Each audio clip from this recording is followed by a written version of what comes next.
En tout cas, je n'ai rien senti. J'ai rien senti en toute honnêteté. Et pendant ce temps, vous savez, on a renoué avec les systèmes de coup d'État en Afrique. Et il faut dire que ce n'est pas élogieux, un mandat comme ça, durant lequel il y a des coups d'État en Afrique. Un mandat au cours duquel certains pays africains ont vu l'émergence de terrorisme en Afrique, ce qui n'a jamais été le cas. C'est le cas de Mali, c'est le cas de la République démocratique du Congo, notre pays, parce que c'est sous le mandat du président de la République, Félix Tshisekedi, que les ADF ont été reconnus comme mouvement terroriste dans notre pays, qui opère allègrement à l'est de la République démocratique du Congo.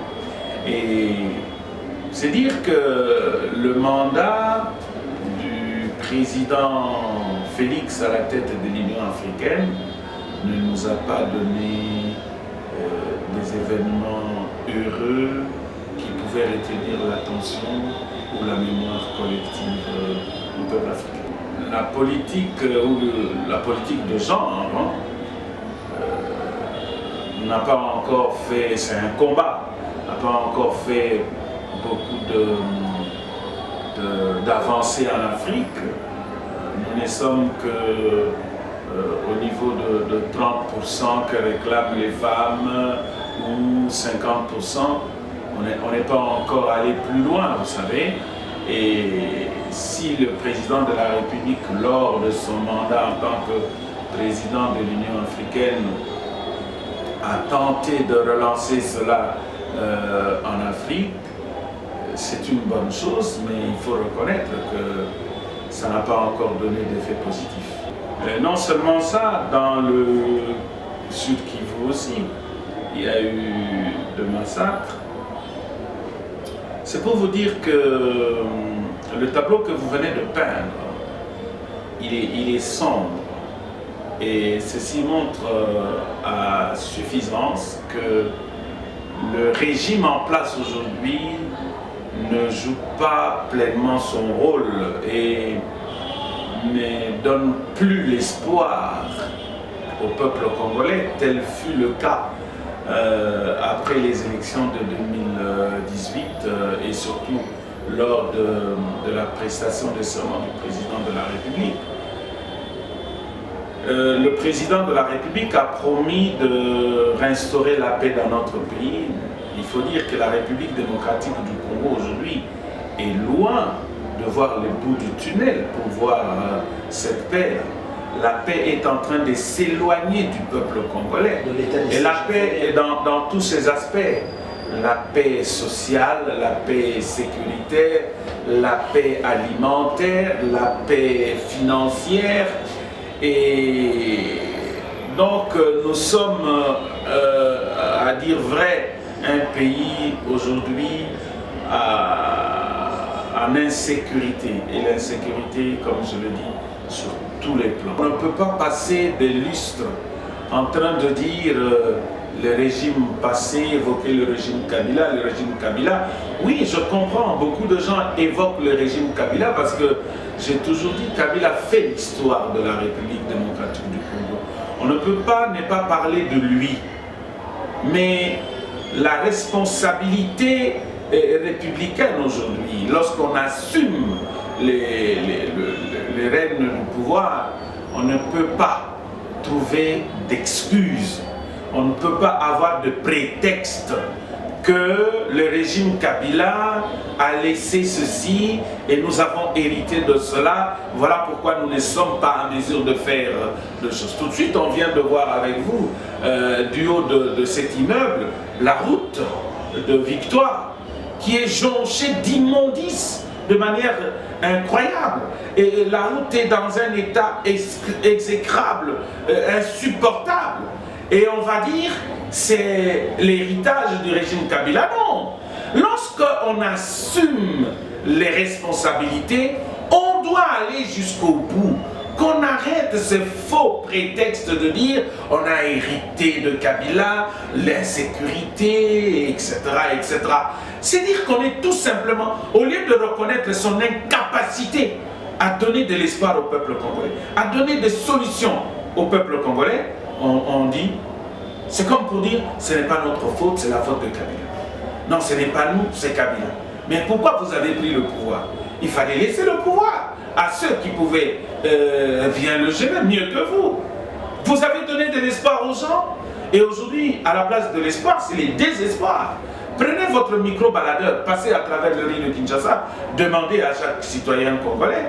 Aujourd'hui, même à l'intérieur du pays, moi je viens de l'intérieur du pays, posez la question. Tout le monde est dans les désespoirs.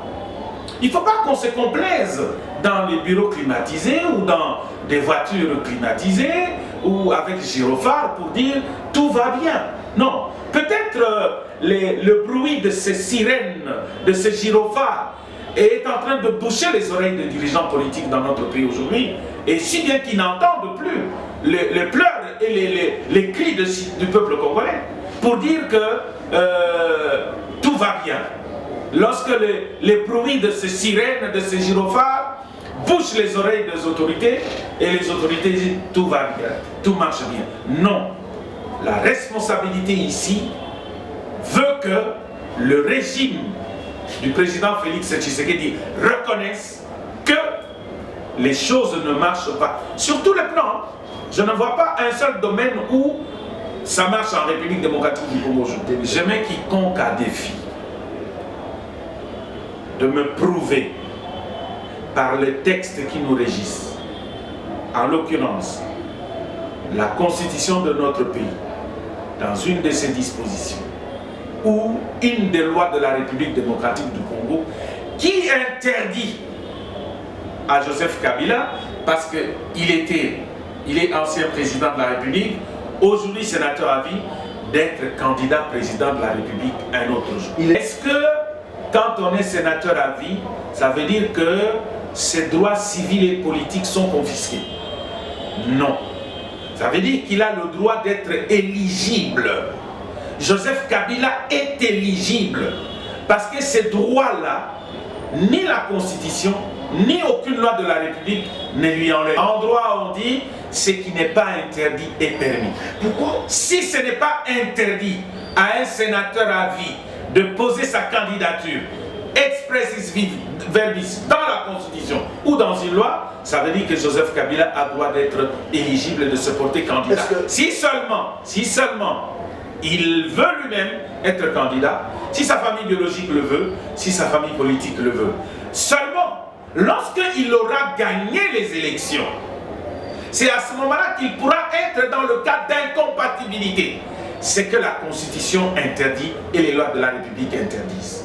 Si seulement il est dans le cas d'incompatibilité, après avoir gagné les élections, il a 2 postes, 2 fonctions qui ne peuvent pas être rémunérées par le trésor public, c'est à ce moment-là seulement que la loi lui donne la largesse de choisir dans les 8 jours francs un poste qu'il pourra occuper. En dehors de ça, il n'y a pas interdiction à Joseph Kabila, ancien président de la République, sénateur à vie, autorité morale du FCC, de se porter candidat un jour. Pourquoi ça vous fait des démangeaisons quand vous entendez le nom de Joseph Kabila qui pourrait revenir comme candidat un jour? Pourquoi ça vous fait des démangeaisons? Pourquoi ça vous chagrine? Pourquoi vous tremblotez? Pourquoi vous avez peur? N'ayez pas peur. Écoutez, lorsque nous nous préparons à aller aux élections, ça veut dire que nous sommes sûrs de notre candidat. Il peut battre tout autre candidat qu'on pourrait rencontrer sur son chemin. Ça ne sert à rien de personnifier les débats ici, électoraux. Non. Tout autre candidat devant le candidat du FCC sera battu en brèche. Je répète, tout autre candidat devant le candidat du FCC sera battu. Donnez un président de la République de l'opposition qui a gagné aux élections de 2018. Voilà notre bilan. Sur le plan politique, pendant le règne de Kabila, à la fin du règne de Kabila, un opposant est devenu président de la République à l'issue des élections libres, transparentes et démocratiques. C'est ça notre bilan. Un bilan comme celui-là, il n'y a pas deux. Voilà pourquoi nous disons, il n'y a pas photo, il n'y a pas match. Nous avons un bilan politique.